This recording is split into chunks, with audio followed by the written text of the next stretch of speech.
Is the tree under which you're standing thinking whether you want to breathe or not? It anyway gives.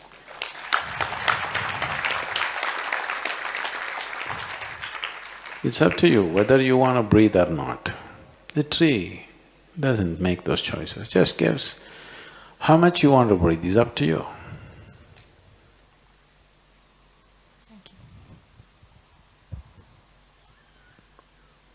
So they may not receive it properly, so I will not give. Don't get into this kind of rubbish. It's your thing to give. If they have sense, they may receive it. If they don't need your rubbish, they may not receive it. They don't need it.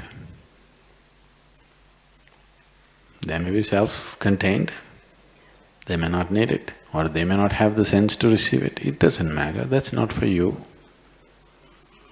You know the joy of constantly doing it, that's all. Guru, I'm having a hard time with devotion, and I've been reading everything I can find about things you've said and driving everyone around here crazy, asking all of them, what's devotion, and I'm hoping that you can explain it to me in a way that I understand. Please.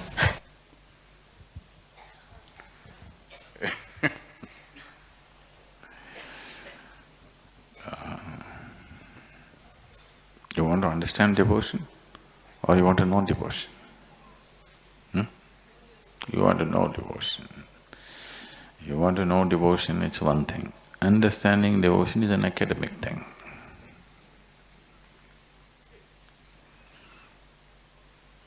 Devotion means that which is devoid of you.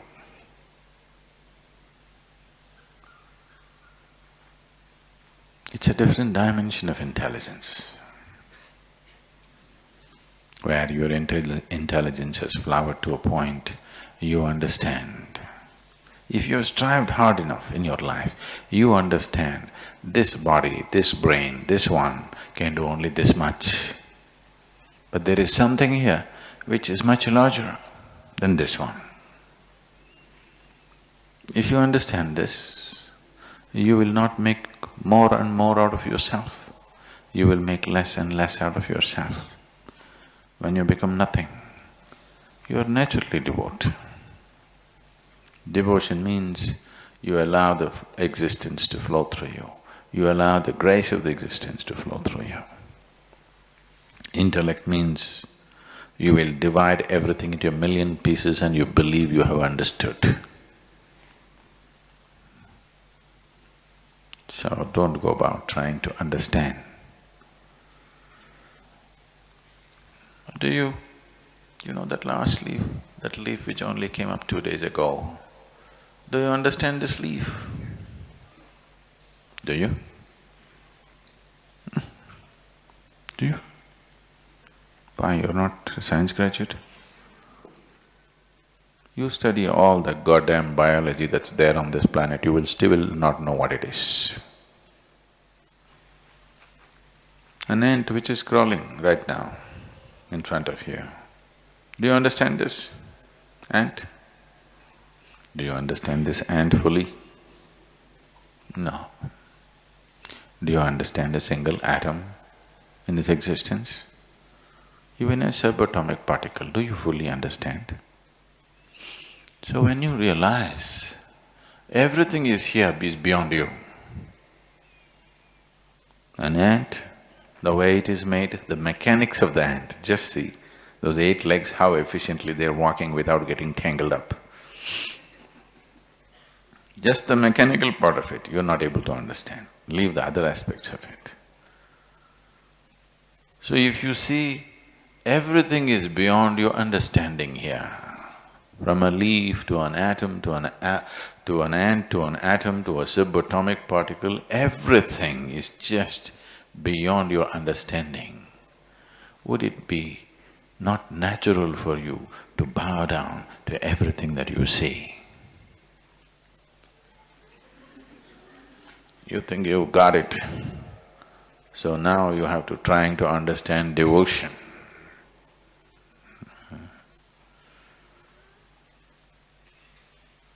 You cannot understand anything, but you can experience everything if you're willing and open. Devotion means you're an absolutely open doorway to life. A devotee, once you identify yourself with your intellect, immediately devotion looks like a stupid thing. Of course, a lot of devotees are stupid. Or a lot of stupid people claim they are devotees.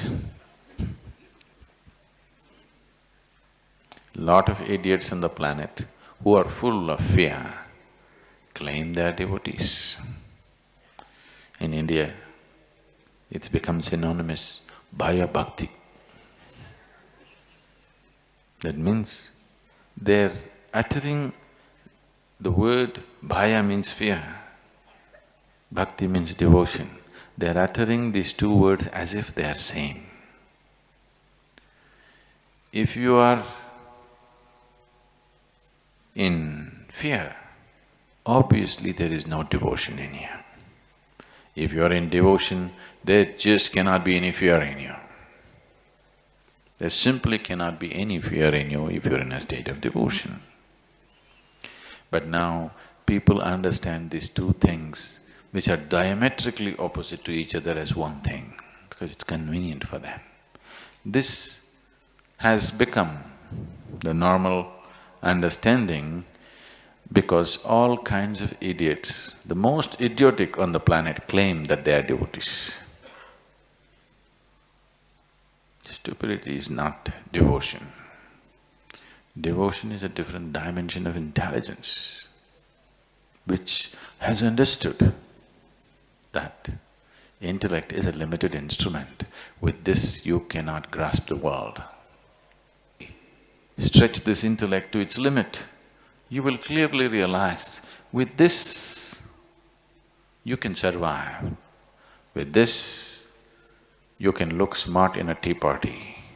With this you can make money. With this you can find a job. But with this you cannot grasp the existence. It doesn't take long to understand this.